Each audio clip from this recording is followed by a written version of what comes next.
ఒకవేళ మీకు అడ్రస్ లేకపోయినా మీరు పాకిస్తాన్ నుంచి వచ్చిన, రాజస్థాన్ నుంచి వచ్చిన, మహారాష్ట్ర నుంచి వచ్చిన, కర్ణాటక నుంచి వచ్చిన మిమ్మల్ని ఇక్కడ ఎవరు పంపగలిగే వాళ్ళు ఎవరు మేము బతుకోవడమే జరగదు.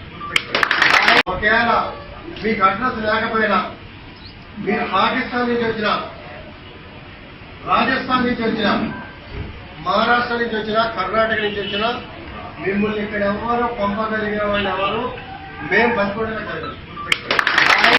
పెర్లింగంపల్లి ఎమ్మెల్యే అరకుపూడి గాంధీ గారు ఆయన అడ్రస్ లేకపోయినా పాకిస్తాన్ నుంచి, రాజస్థాన్ నుంచి, ఇతర రాష్ట్రాల నుంచి జనాలు వచ్చినా వాళ్ళకి మేము ఆశ్రయం కల్పిస్తాం, వాళ్ళని మేము ఇక్కడ ఉంచుకుంటాం.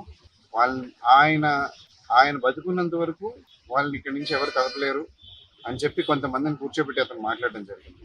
నేను ఇక్కడ అడగాలనుకుంటుంది ఏంటంటే, ఇలాగా పాకిస్తాన్ నుంచి అడ్రస్ లేకపోయినా తీసుకొచ్చి కూర్చోబెట్టుకుంటాం అన్న ఎమ్మెల్యేని కనీసం వారు క్వశ్చన్ చేయరు, ఆయన మీద కేసులు పెట్టరు, ఆయన మీద యాక్షన్ తీసుకోరు.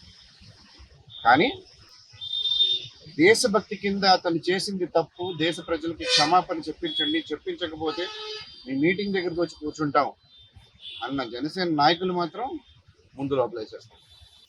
నేను అరకుపూడి గాంధీ గారిని అడుగుతున్నాను, మీరు వ్యాఖ్యలు చేసినప్పుడు దానికి క్షమాపణ చెప్పాలా లేదా? మీరు ఈ దేశంలో బతుకుతున్నారా, వేరే ఇంకేమైనా దేశంలో బతుకుతున్నారా?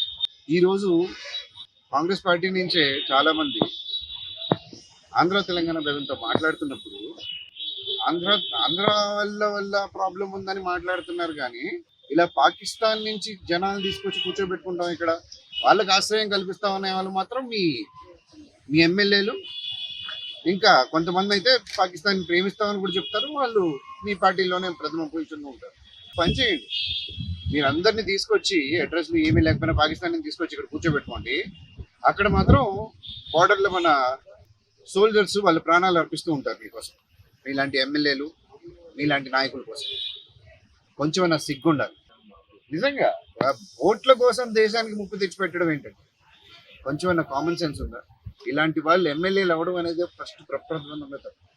నేనైతే అరకుపూడి గాంధీ గారు కంపల్సరీ వెంటనే ఎమ్మెల్యే పోస్ట్కి రిజైన్ చేసి ఆయన దేశ ప్రజలకి క్షమాపణ చెప్పి ఇలాంటి మాటలు మాట్లాడినందుకు, ఆయన ఏ పార్టీలో ఉన్నాడో ఇప్పుడు ఎవరికి తెలియదు. ఆయన బీఆర్ఎస్లో ఉన్నాడు, కాంగ్రెస్లో ఉన్నాడు. ఏ పార్టీలో ఉంటే ఆ పార్టీ వాళ్ళు అతన్ని ఇమీడియట్గా సస్పెండ్ చేయాలని నేను కోరుతున్నాను.